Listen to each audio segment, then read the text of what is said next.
যথোপযুক্তভাবে ওনাকে রিসিভ করা, এই অনেক কাজ আছে, অনেকগুলো কাজ। সেখান থেকে যদি কোনো ফায়দা না আসে, আমার আপনার জিন্দিগির কোনো অনুভূতি না জাগে, তো লাভ হলো কি? 10 জনে মাহফিল করছে, আমরাও একটা করে দেখাইলাম, তো দেখাইলে কারে দেখাইলাম? মানুষের দেখাইলাম, তো মানুষের দেখাইলে তো শিরিক, এই তো রিয়া, তো লাভ হইল কি?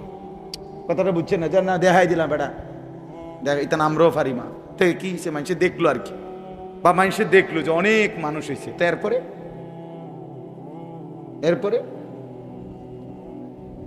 হাদিসের মধ্যে আছে, হাসরের ময়দানে আল্লাহ তাআলা বহু বান্দাকে এই রিয়া মানে লোক দেখানো আমলের কারণে বলবে, ইযহাবু ইলাল্লাযীনা কুনতুম তুরাউনা ফিদ দুনিয়া, দুনিয়াতে যাদেরকে দেখাবার জন্য করেছিলে, এখন তারা হাসরের মাঠে আছে, হ্যাঁ তুমি তাদের কাছে যাও, ফানদুরু হাল ইনদাকুম জাযাউন, গিয়ে দেখো তাদের কাছ থেকে কোনো বিনিময় পাও কিনা।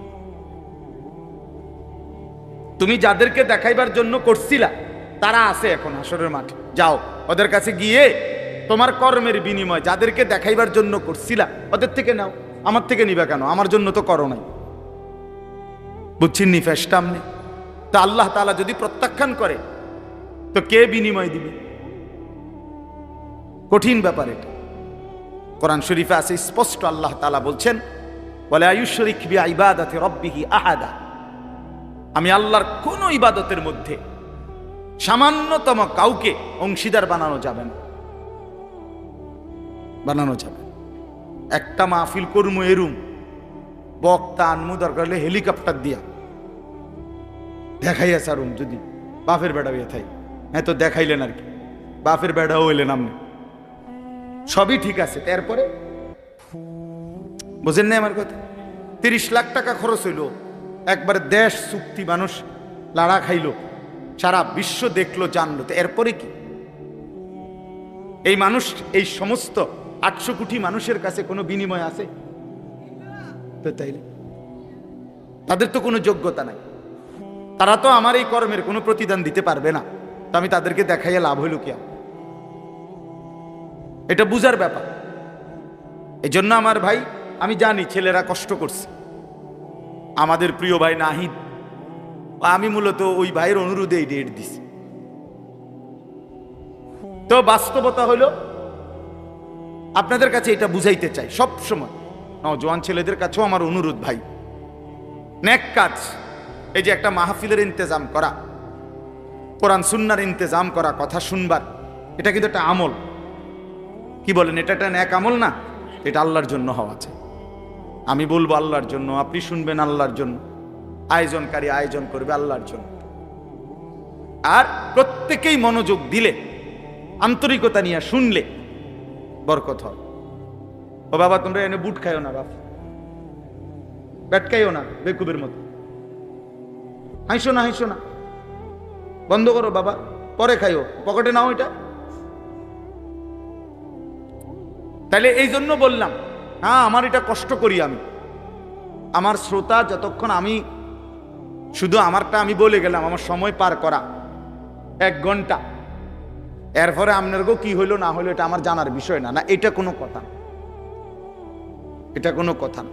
আমার মনে আছে, আমার ছাত্র জীবনে আমার একজন উস্তাদ আমারে বলছিলেন, আমার সেই হুজুর ইন্তেকাল করছে, হুজুরে আমারে বলছিলেন, আনিস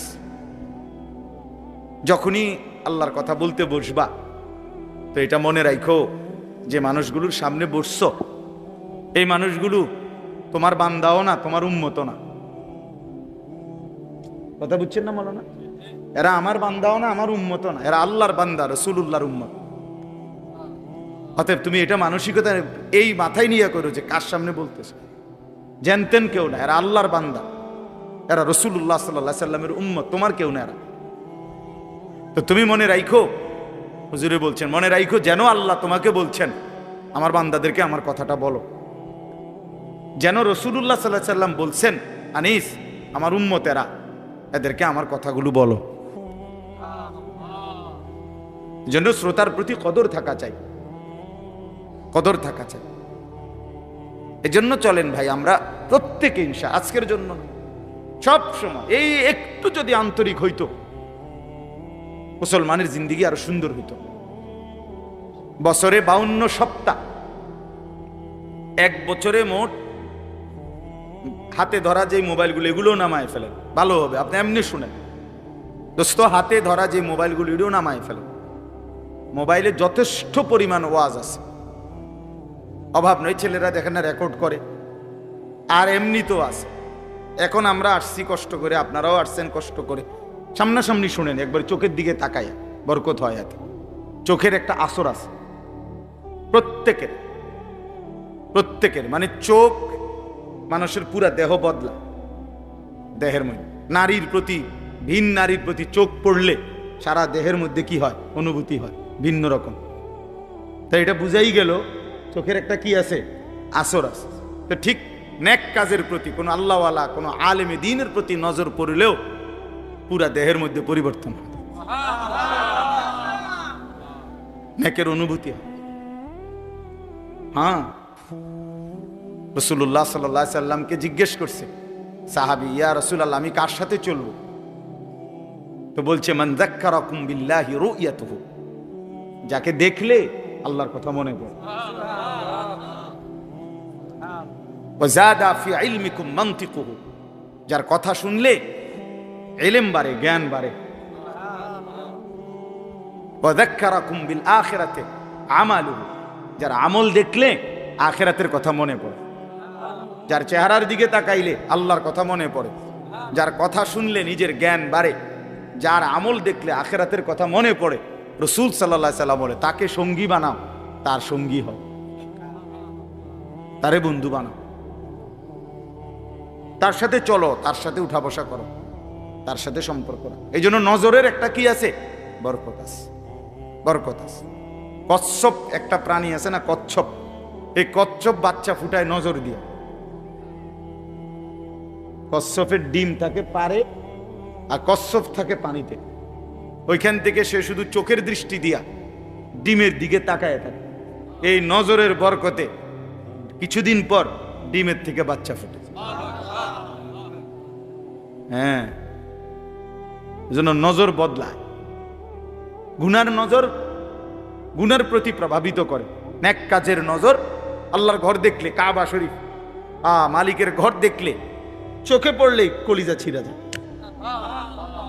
চোখে পড়লেই কালো গিলাফ, আশেক পাগল হয়ে যায়, হেবে দিশ হয়ে যায়, কথাবার্তা সবকিছু এলোমেলো হয়ে যায়।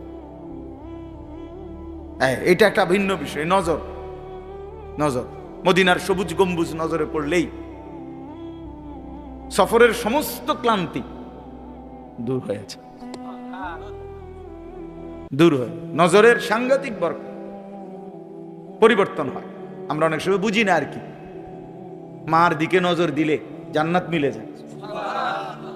নবীজি বলছে না, মায়ের দিকে নজর দিয়া মার দিল যদি খুশ হয়ে যায়, মা যদি খুশি হয়ে যায়, তো নজর দিলে জান্নাত মিলে যায়। যেই স্ত্রী স্বামীর সামনে এভাবে দাঁড়ায় যে স্বামী তার দিকে তাকাইলে, স্ত্রীর দিকে, স্ত্রীর হাসি মুখ দেখলে স্বামীর দিল খুশি হয়ে যায়, আল্লাহ রাসূল সাল্লাল্লাহু আলাইহি ওয়াসাল্লাম বলছেন, ওই নারী জান্নাতি নারী, শ্রেষ্ঠ নারী। হ্যাঁ, এই নজর। নজর মানে মহিলা এভাবেই স্বামীর সামনে পেশ করছে নিজেকে, যে স্বামীর দিল তাকাইছে রে, ইজা নাযারা ইলাইহা সাররাত, নজর। এরকম অনেক উদাহরণ দিলাম। এই জন্য ভাইয়া সবাই এটা খেয়াল করা। ওই যে এই অপদার্থ এটা বুঝলো না, হে এটারে আলগি দিয়ে রাখছে। এখন কেমন লাগলো কথাটা শুনছো? আমি তো সুন্দর করেই বলছিলাম। হ্যাঁ, অনেকেই আছে গাদ্দার, মানসিকতাটা হলো এমন যে ধুর বেড়া ইতান হুজুর মুজুর বেড়া, থো এতে বালা কত হুজুর দেখছি বেড়া। এটা এক ধরনের মানে মানসিকতাটার মধ্যে একটা তেড়ামি বা, যে যা বলুক আমি আমার মতো, বুঝলেন? এটা বর্তমান ইয়াং ছেলেদের অনেকের মানসিকতা এমন। যে ভদ্রতা, শালীনতা, বংশের, মা বাবার, ধর্মের, কোরআনের, ইসলামের, ব্যক্তিত্বের, মানবিকতার কোনো ইজ্জত, সম্মান, ভদ্রতা থাকুক বা না থাকুক, আমি আমারটা করি। কাঁদতে কেরম লাগছে এটা তোমার বুঝ, আমার তো কিচ্ছু লাগছে না। এটা বড় সাংঘাতিক, অনেক বড় অধপতন। মনে রাখবা ভাই, ছেলেদেরকে বললাম যে তোমার কাছে কোনোটাই আলাদা কোনো ফিলিংস করে না। না, এখানে আমার চাচা আছে, বাবা আছে, দাদা আছে, এখানে দাড়িওয়ালা মুরব্বী আছে, ওলামায়ে কেরাম আছে, হ্যাঁ, এটা মাহফিল না, আমি আমার মতো, আমি যেমন আছি তেমন। এই যে মানসিকতা, এটা কিন্তু অনেক বড় মুসিবত, বিপদ, অনেক বড় বিপদ। পরিবেশের কারণে মানুষ আসর হয়। as-suhbatu muta'aththira, আরবিতে বলে যে সাহচর্য, সংস্পর্শ প্রতিক্রিয়াশীল। যে জিনিস যার সংস্পর্শ পায়, ছোঁয়া পায়, ওইটার আসর তার মধ্যে আসে। যেমন আতর লাগাইলে বাতাসের মধ্যে অন্যের নাকে যে আতরের ঘ্রাণ লাগে, এটা বাতাসের থেকে লাগে, নাকি এবার গায়ে তো এবার লাগাইছে না, নাক লাগাইছে না। লোক কমে গেলে ভালো, নেমে যান আপনারা, জোয়ান মানুষ নেমে যান, জান ভাই ওখানে যান, জান ভাই যাও, ভাই নওজোয়ান ভাই ওখানে যাও।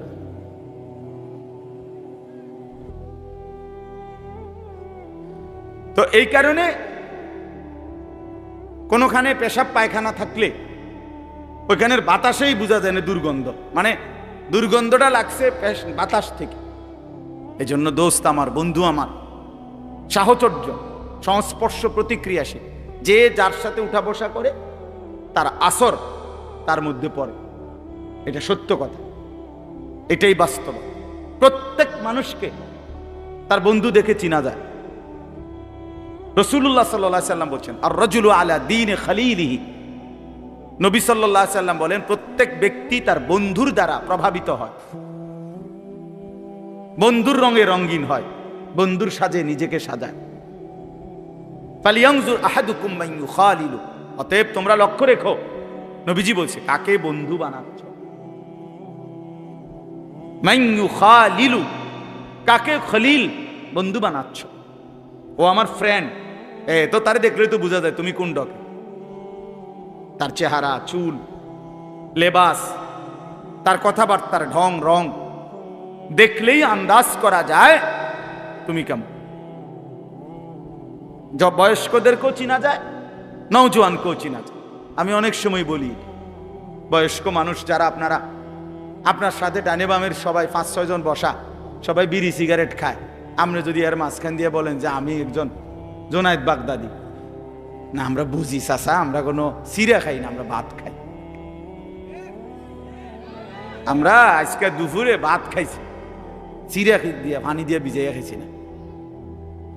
আপনার সাথে 5-6 জন বিড়ি খাই না, বেড়াইতে লোক আপনি বইয়া রয়েছেন, আমনে জোনায়েদ বাগদাদি, আমরা বুঝি না।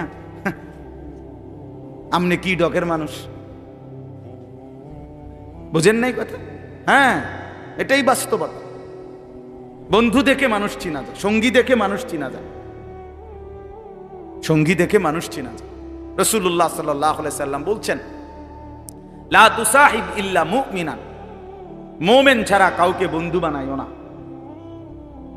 ওয়ালা ইয়াকুল মালাকা ইল্লা তাকিয়ুন, মুত্তাকি আল্লাহওয়ালা দিনদার ছাড়া নিজের মাল, নিজের সম্পদ মহব্বত ভরে কাউরে খাওয়াইও না।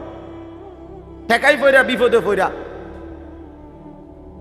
কোনো কারণে হইতে পারে, তার ভয়ে, তার আতঙ্কে, তার প্রভাবের কারণে তারে কিছু খাওয়াইলাম, দূর খাওয়াইলাম। কিন্তু আরেকটা হলো আন্তরিকতা নিয়ে, মহব্বত নিয়ে, দরদ নিয়া, ভালোবাসা নিয়া। রাসূলুল্লাহ সাল্লাল্লাহু আলাইহি সাল্লাম বলেন, খাওয়াইবা তাকে যে তাকি মুত্তাকি, যেন আমার এই সম্পদটা, এই টাকাটা যার পিছনে ব্যয় করলাম কাজে লাগে। লোকটা নামাজি, আর আমি দেখি সিটার বাটফার, তো এই বাটফার রে খাওয়াই আমার লাভ কি? বুঝছেন না কথাটা? আমি দেখতেছি, আমি দেখি যে কথায় কথায় গালি দেয়, বিড়ি সিগারেট খায়, টেলিভিশনে নাটক সিনেমা দেখে, হারামের সাথে জড়িত, আল্লাহর নাফরমানির সাথে জড়িত। এই নাফরমানের পিছনে আমার সম্পদটা খরচ করে ফায়দা কি? আল্লাহ আমাদেরকে বুঝার তৌফিক দান করে। চলেন তাহলে এই কথাগুলো বললাম সংক্ষিপ্ত। মূলত 1 নম্বর কথা ছিল আল্লাহর কথা আন্তরিকতার সাথে আদবের সাথে শোনা উচিত। জওয়ান হোক বয়স্ক হোক, প্রত্যেকে, মুরব্বী বয়স্ক চাচা, আপনাদেরকেও বললাম, বসে বসে জিমাইবেন জুমার নামাজের বয়ানের সময় আপনি যে রুম আছেন এই রুমে থাকবেন। আপনার কপালে আর পরিবর্তন হবে না, কারণ আপনার পরিবর্তন হইব কি দিয়ে? আপনি তো জুড়ান। নওজোয়ান ছেলে, তুমি পিছনে বৈশা মসজিদে শুধু ঠেলাঠেলি করলা, দুষ্টমি করলা, মোবাইল টিপলা, বা নিজেরা বন্ধু বান্ধব কথা বললা, ইমাম সাহেবের বয়ানও শেষ, খুতবাও শেষ, তো তোমার কপালে আর পরিবর্তন হল। দাখালা জাহিলান খারাজা যা, ঢুকছো মূর্খ, বাইরে হইছে কি? ঢুকছে যেমন বিড়ি হালাইয়া, বাইরে আবার বিড়ি দাঁড়াইছে। বুঝছে? ঢুকবার আগেও গাইলেই আইছে, বাইর হইয়া গিয়ে আবার গাইলেতে আছে। আস্তাগফিরুল্লাহ। আল্লাহ আমাদেরকে মাফ করে দেন। আল্লাহর কথা দিল দিয়া শুনবেন, আমার একটা কথা না, শুধু সবার কথা। জুমার বয়ান, ওলামায়ে কেরামের নসিহত আন্তরিকতার সাথে শুনলে ইনশাআল্লাহ ধীরে ধীরে জিন্দেগি পরিবর্তন। নিজে নিজে জীবন পরিবর্তন হয় না, কসম আল্লাহ, নিজে নিজে হবে। পৃথিবীর সমস্ত দামি কিতাব, পৃথিবীর সমস্ত আরবি বই, পৃথিবীতে সমস্ত ভালো কিতাবগুলোও যদি একাকী কেউ কিনে নিজে নিজে পড়ে ফেলে, তারপরও সে নিজে নিজে উত্তম আখলাক, পুরা দিন মানা সম্ভব হবে না। পারতেন না? আমি চ্যালেঞ্জ করি, না হলে আমি কিনে দেবো, আপনি পড়ে। আল্লাহ রহমতে আপনি কিনে দেওয়ার মতো সামর্থ্য আমার আছে। কয় হাজার টাকার কিতাব লাগবে, কিনে দিই না। কোনো আল্লাহওয়ালা, কোনো আলেমে দ্বীন, কোনো মুত্তাকি, জীবন্ত কোনো ব্যক্তির সংস্পর্শ লাগবে। 2 রাকাত নামাজ আপনি নিজে বাংলা বই পড়ে বুঝতেন না, একের যদি ছবিও দেয় তো হইতো না। তাইলে দুনিয়ার সমস্ত মহিলা এই ছবিতে আর বইতে দেখে দেখে রান্না শিখালে, তাহলে শাশুড়িতে শেখন লাগবে না। কিন্তু দুনিয়ার সমস্ত বৌদের নিয়ম কি? নিয়ম তো এইটা না যে শাশুড়ির লগে কয়দিন কি করে, 3 মাস 6 মাস মহিলারা রান্না শিখে। এই জন্য দয়া করে আমরা প্রত্যেকেই এটা বুঝতে হবে, ওলামায়ে কেরামের সাথে যাদের আন্তরিক পূর্ণ সম্পর্ক নাই, তারা সহি সঠিক বিশুদ্ধ আমল থেকে বঞ্চিত হয়। অনেক লোক আছে লজ্জায় শরমে, অথবা একটু আনইজি ফিল করে, অথবা কিছুটা অহংকারী কারণে নিজের নামাজ, নিজের অজু, নিজের সূরা কেরাত কেউ রে শুনায় না কোনো আলেমকে। হেবড়া রেডি পড়তে আছে, কিতা জানি পড়ে না। রে বাপ, ঠিক না। আমনে বুঝেন না ইমাম সাহেব সূরা কেরাত পড়ে কেমনে, আমনে পড়েন কেমনে? আমনে তো এটা আন্দাজ হওয়া উচিত, কিরে হুজুরে পড়ে যেভাবে আমি তো পড়ি এরকম না, তাইলে হুজুরেরটার মতো যে আমার শুদ্ধ হয় না। এখন আমি যেমনি ভুল পড়িয়ে এটা দিয়ে বেহেস্ত মিলবো কিনা, এটা আপনি বুঝছেন নি আগে। আমার কথাটা বুঝছেন? ইমাম সাহেব কোরআন শরীফ পড়লে শুদ্ধ পড়তে হবে, আর আমনে মুক্তাদির কোরআন শরীফ অশুদ্ধ হইলেও চলবে। আমনে বেহেস্তে যাইতে হইলে ভুল কোরআন শরীফ পড়ে যাইবেন, আর আমি বেহেস্তে যাইতে হইলে শুদ্ধ কোরআন শরীফ পড়ে যাইতে হইবে। এই বেইনসাফি হলো কেন? কথা বুঝেন নাই? কি ব্যাপার? আমি নামাজ ঠিক করে পড়তে হইব, আমার সূরা কেরাত দোয়া কালাম আমি সব ঠিক কইরা তারপরে বেহেস্তে যাওয়ান লাগবো।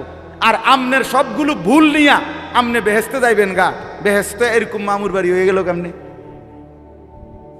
এতটা সহজ হয়ে গেল কিভাবে? আমার শায়েখ আল্লামা মুফতি মুশতাকুর নবী সাহেব জন্য বলে, জান্নাত এতটা কঠিন না যে অর্জন করা যাবে না, আবার এতটা সহজ না যে বিনা মেহনতে আমনে যাইবেন গা। বুঝেন নাই আমার কথা? জান্নাত এতটা অসম্ভব নয় যে মেহনত কইরাও আমল করেও জান্নাতে যাওয়া যাবে না, না জান্নাত এত কঠিন না। আবার এতটা সহজও না যে টাকা 200 ইমাম সাহেবরে দিয়া আপনি বেহেস্তে যাইবেন না, না না, এটা আমনে চাচার শ্বশুর বাড়ি না। এর জন্য কোরআনুল কারীমের মধ্যে সমস্ত জায়গায় আছে। বারবার আল্লাহ তাআলা বলছে জান্নাতের বিনিময় বান্দা কেন দিলাম, তোমারে জান্নাত কেন দিলাম, কেন দিলাম, কেন দিলাম, জাযাআম বিমা কানু ইয়ামালুন। আল্লাহ তাআলা বলছে বান্দা তুমি যে সারা জিন্দেগি আমল করেছো সেই আমলের বিনিময়ে জান্নাত দিলাম, আমলের বিনিময়ে দিলাম। জাযাআম বিমা কানু ইয়ামালুন ওয়ালানাজজিয়ান্নাহুম আজরাহুম বিআহসানি মা কানু ইয়ামালুন। রব্বুল আলামিন বলে বান্দা আমি রব্বুল আলামিন তোমার সমস্ত নেক আমলের বিনিময়ে আখিরাতে হাসরের ময়দানে সর্বোত্তম বিনিময় তোমাকে ফিরিয়ে দেব। রব্বুল আলামিন বলেন বান্দা এক যাররা এক বিন্দু ইন্নী লা উযীউ আমালা আমিলিম মিনকুম মিন যাকারিন আও উনসা। আল্লাহ বলে পুরুষ হও আর নারী হও, আমি রব্বুল আলামিন ওয়াদা দিলাম ঈমানের সাথে যতগুলো নেক আমল করেছো একটা আমলও আমি আল্লাহ নষ্ট হতে দেব না, আমি বিনিময় দেব, একটাও না। ইন্নী লা উযীউ, আমি নষ্ট করব না বান্দা, তোমার প্রতিটা আমল আমি আল্লাহ তাআলা বিনিময় দেব, ফিরিয়ে দেব, ফিরিয়ে দেব। এজন্য বাপ দুনিয়া মূল হিসাব না, আখিরাত মূল হিসাব। দোস্ত আমার, বন্ধু আমার, নওজোয়ান ছেলেরা আমার, এটা মনে রাখো ভাইয়া, আখিরাত মূল হিসাব, আখিরাত মূল হিসাব। আল্লাহ তাআলা আমাদেরকে ঈমানের দৌলত দান করছেন। 4 লাখ আম্বিয়া আদম আলাইহিস সালাম থেকে নিয়ে আমাদের নবী মুহাম্মদ সাল্লাল্লাহু আলাইহি সাল্লাম পর্যন্ত এই 1.25 লক্ষ নবী মানুষদেরকে ঈমানের দাওয়াত দিয়েছেন, এই কালেমার দাওয়াত দিয়েছেন, ঠিক না? কথাটা বুঝছেন কিনা আমার? ঈমানের দাওয়াত দিয়েছেন সমস্ত নবীরা, কালেমার দাওয়াত দিয়েছেন। কুলু লা ইলাহা ইল্লাল্লাহ তুফলিহুন, হে আল্লাহর বান্দারা লা ইলাহা ইল্লাল্লাহ পড়ো, ঈমান আনো, নিজেরে মুমিন বানাও, তোমরা সফল হবে। তো এই মেহনত করছে সমস্ত নবীরা। এখন দেখেন সেই আল্লাহ রাব্বুল আলামিন 1.25 লাখ নবী পাঠাইছেন এই ঈমানের দাওয়াতের জন্য। আল্লাহ তাআলা আমাকে বলতেছেন আনিস, সেই ঈমান আমি রব্বুল আলামিন তোকে জন্মসূত্রেই এক মুসলমান পবিত্র মায়ের ঘরে জন্ম দিয়ে এই ঈমান এমনি দিয়ে দিয়েছেন। এটা কায়নাতের সবচেয়ে দামি খোদার কসম, এই আসমান ও জমিনের সারা সৃষ্টি মাখলুকাতের আল্লাহর জগতের সমস্ত কিছুর মধ্যে সর্বশ্রেষ্ঠ সবচেয়ে দামি সম্পদ ঈমান, লা ইলাহা ইল্লাল্লাহ।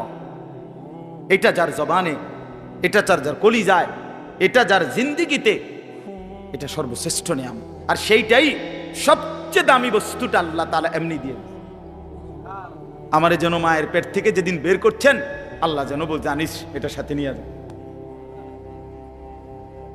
ঠিক না?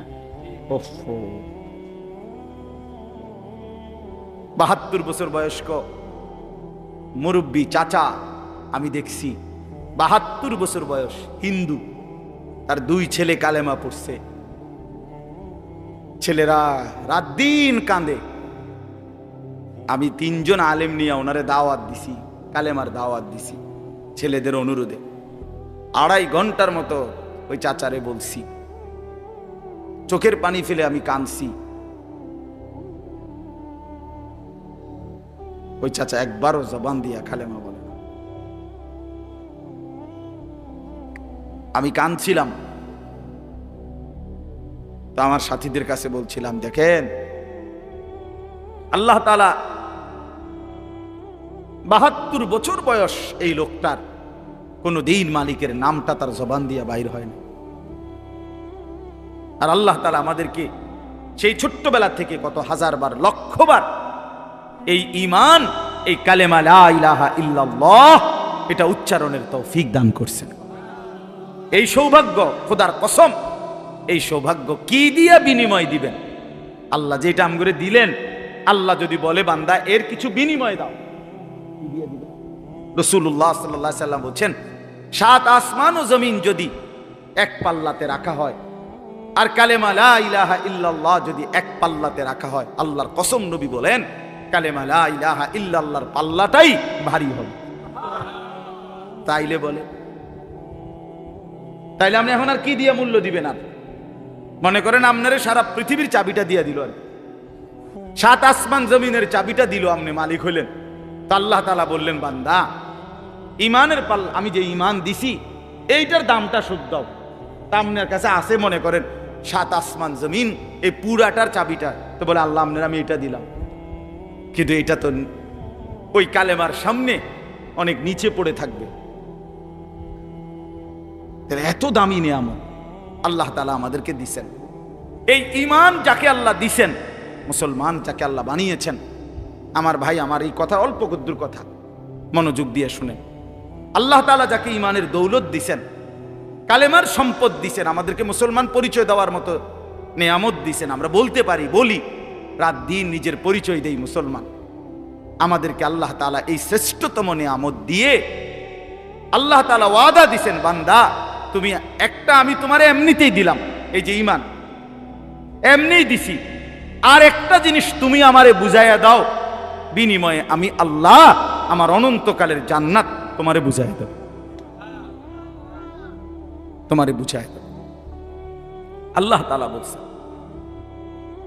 মনে করেন, বিশ্বাস করেন, আমার বাবাদেরকেও বলি, ভাইয়া তোমাদেরকেও বলি, যে মুসলমান হওয়ার পরে আখিরাত বুঝে না, সে কোনো মুসলমান না,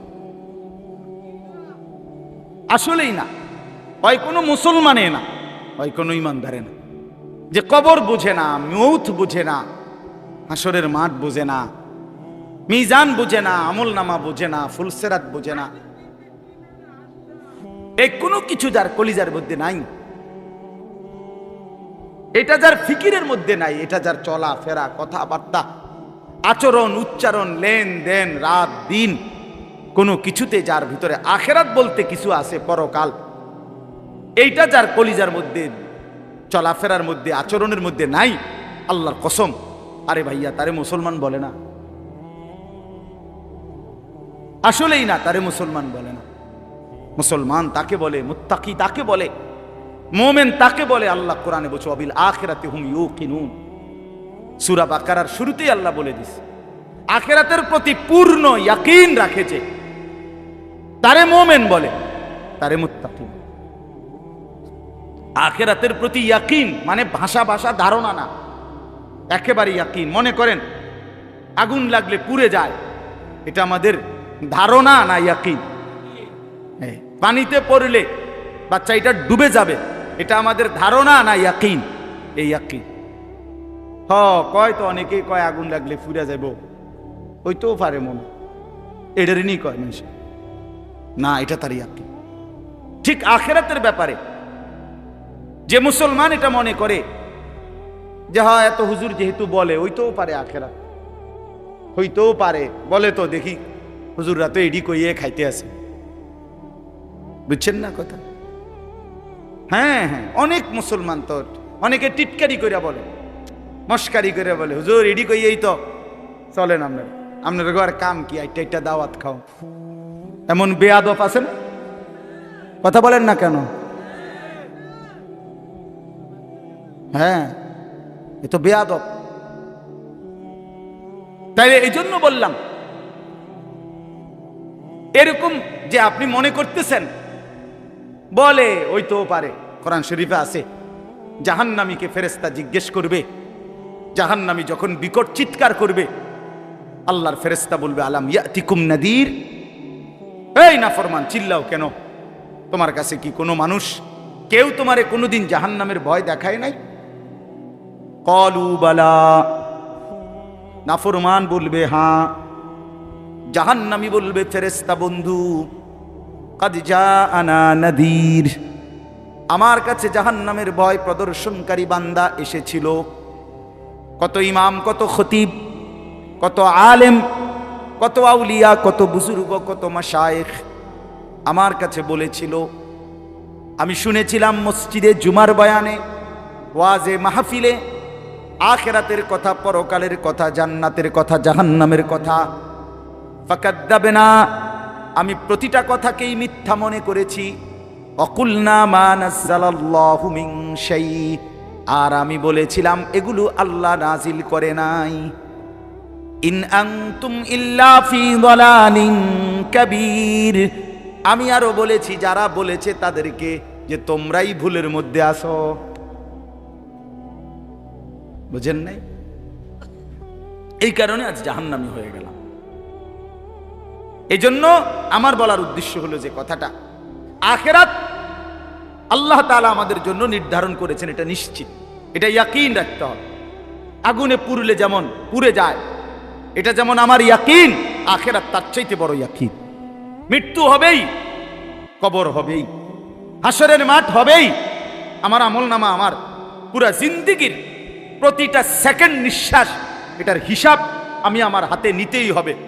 এই হিসাবের খাতাটা নিয়ে আল্লাহর মুখোমুখি দাঁড়াইতে হবে এবং মিজানের পাল্লার সামনে ওজনের জন্য দিতে হবে।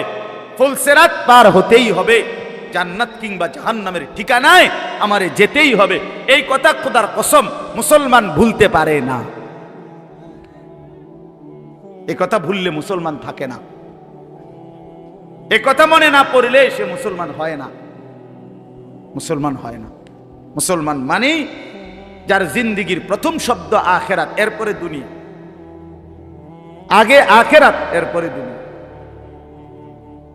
আমাদের ফেনী জামিয়া রশিদিয়া মাদ্রাসার মুহতামিম, বাংলাদেশের একজন শ্রেষ্ঠ বুজুর্গদের একজন, হযরত মাওলানা মুফতি শহীদুল্লাহ দামাত বারাকাতুহুল আলিয়া, হযরত বলতেন যে শিক্ষা দীক্ষা, আমরা বলি যে শিক্ষা দীক্ষা, শিক্ষা অর্থ হলো ইলম, জ্ঞান অর্জন, আর দীক্ষা হলো আখলাক অর্জন, মানে চরিত্র অর্জন।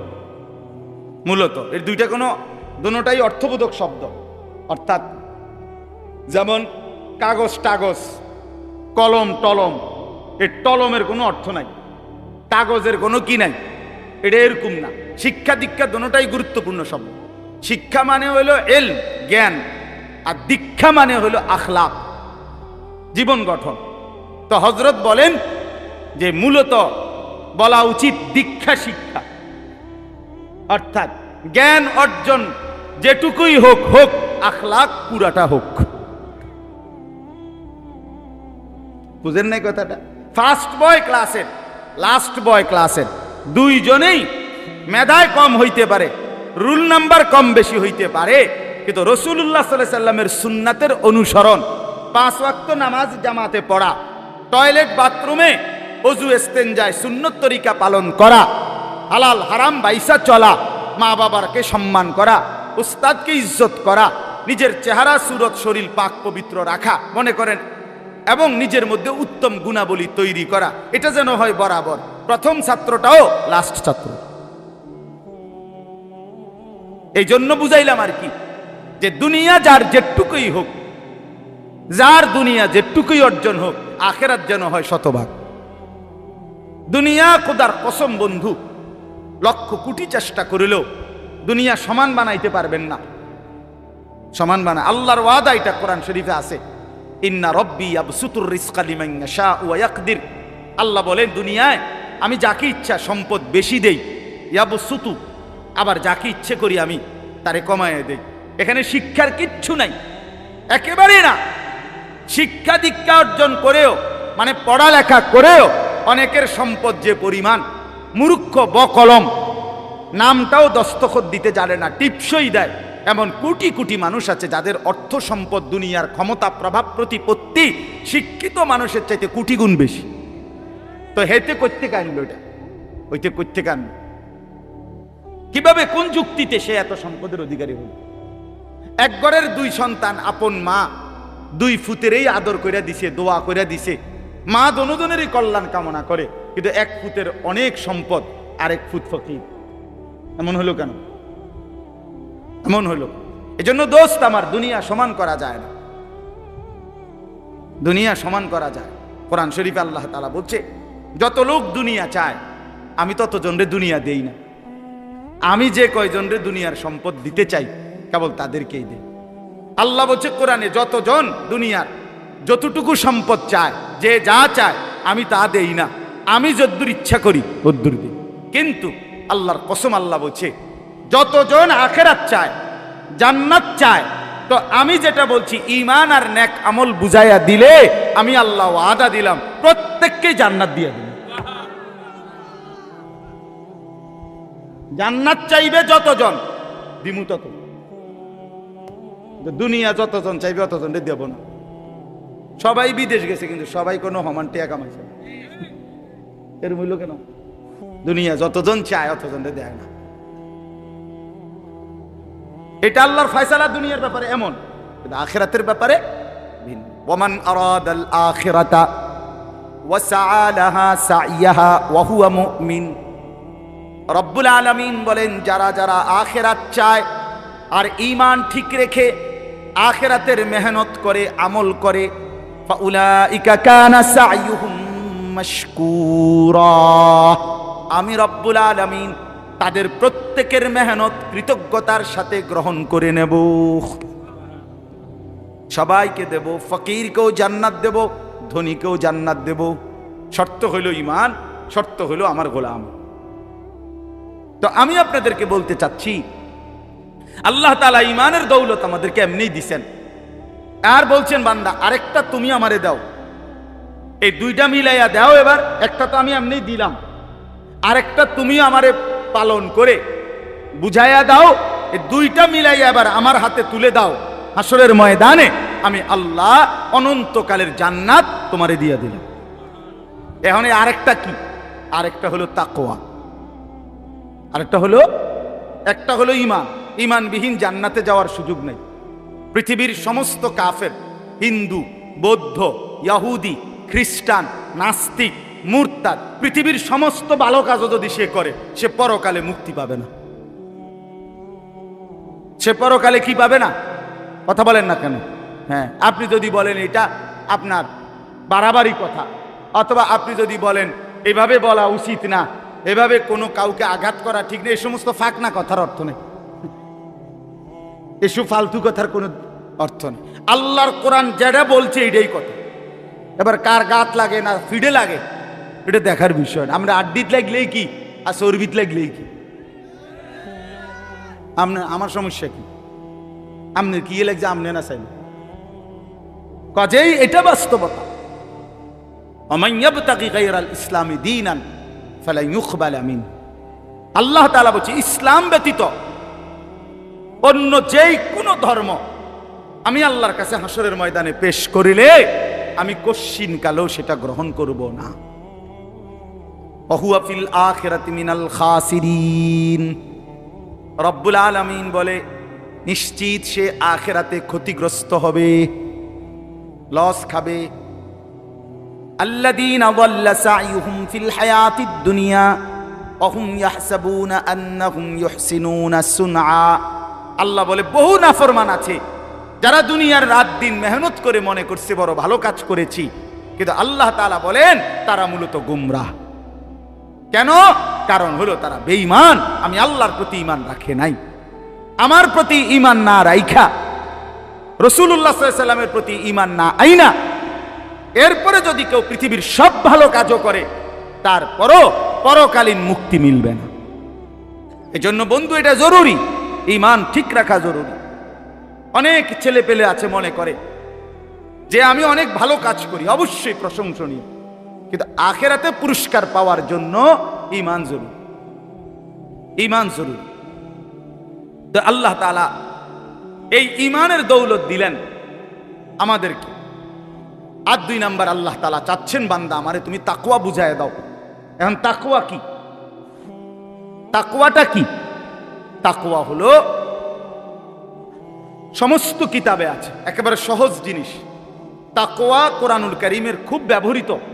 কোরআনুল কারীমে যে কয়টা শব্দ খুব বেশি ব্যবহৃত এর মধ্যে তাকওয়া। ঈমানের পরে আল্লাহ তাকওয়া চায়। ঈমান এবং তাকওয়া এই দুইটা বুঝায় দাও, 3 নম্বরটা জান্নাত বুঝে নাও। ঈমান, তাকওয়া, এরপরে কি? তো ঈমান আল্লাহ তাআলার দয়া আল্লাহ আমাদেরকে দিয়েছেন। এবার আমরা আল্লাহকে তাকওয়া বুঝাই দেই। তাকওয়া কি?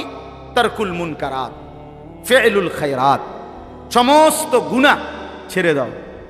সমস্ত বন্দিগি আমল করতে থাকা, খালাস, এটারই তাকওয়া বলে। আন ইউতাআ ফালা ইউসা, আল্লাহ তাআলার আনুগত্য করতে থাকা, আল্লাহর নাফরমানি না করা।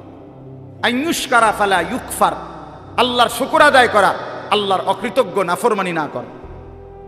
আন ইউযকারা ফালা ইউনসা, সর্বদাই আল্লাহর জিকির স্মরণ করা, আল্লাহকে ভুলে না যাও, আল্লাহকে ভুলে না যাও। ভাই আমার, আজকে এটারে তাকওয়া বলে, এটারে তাকওয়া বলে। তো আল্লাহ তাআলা বলেন, ঈমান এবং তাকওয়া যদি বুঝায় দাও, আমি আল্লাহ তাআলা ওয়াদা দিলাম আমার জান্নাত আমি তোমারে বুঝায় দেব। এজন্য বন্ধু, আমি অনুরোধ করছি, নওজোয়ান ছেলে তোমাদেরকেও বলছি, ভাই, আল্লাহর হুকুম পালন না করে, আল্লাহর নাফরমানি করে, খোদার কসম, না তুমি দুনিয়ায় ভালো মানুষ, না তুমি আখিরাতে ভালো মানুষ। যে নামাজ পড়ে না, কেন নামাজ পড়ো না? তুমি কি জানো না ভাইয়া, এটা আল্লাহর হুকুম, আল্লাহ পাকের হুকুম। এত বড় মালিকের হুকুম কেমনে লঙ্ঘন করে? ইবলিসকে আল্লাহ বলছে, ইবলিসকে কোরআন শরীফ আল্লাহ বলছে, ইবলিস কেন সেজদা করলি না তুই? তুই কি জানো না ঈদ আমার তুকা, আমি তোমাকে হুকুম করেছি? এতটুকু আন্দাজ নাই তোমার? এটা কি মেম্বার চেয়ারম্যানে কইছিল?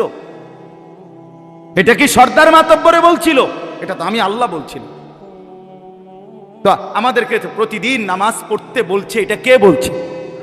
বলো না ছেলেরা, বলো ভাই, কে বলছে? আবার বলো, আবার বলো, আবার বলো। মালিকের নাম আরো জোরসে বলো বেটা। এত বড় মালিক আল্লাহ, তার নাফরমানি কেমনে করলো? কার হুকুম প্রত্যাখ্যান করলো? হায় হায়, কোরআন শরীফে আছে আল্লাহ তাআলা ইবলিসকে বলছে, ওরে বন্ধু, ইবলিসকে বলছে একটা সেজদা না করার কারণে, ওয়া ইন্না আলাইকাল লা'নাতা ইলা ইয়াউমিদ্দিন। আল্লাহ বলছে, ইবলিস তুই একটা সেজদা করিলি না, তোর রূপে আমি আল্লাহর লানত ইলা ইয়াউমিদ্দিন, কিয়ামত দিবস পর্যন্ত তোর রূপে আমি আল্লাহর লানত করব। এজন্য বেনামাজি তোর উপরে আল্লাহর লানত, তোর উপরে আল্লাহর গজব, তোর উপরে আল্লাহর লানত।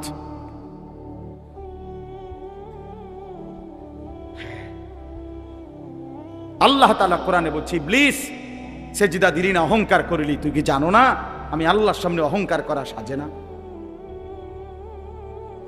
ফামা ইয়াকুনু লাকা আন তাতাকাব্বারা ফিহা, তুমি জানো না আমি আল্লাহর সামনে অহংকার করাটা উচিত না? আলাইসা ফি জাহান্নামা মাসওয়াল লিল মুতাকাব্বিরিন। আল্লাহ বলে, হায় নাফরমান, ইবলিসকে বলছে, তুমি জানো না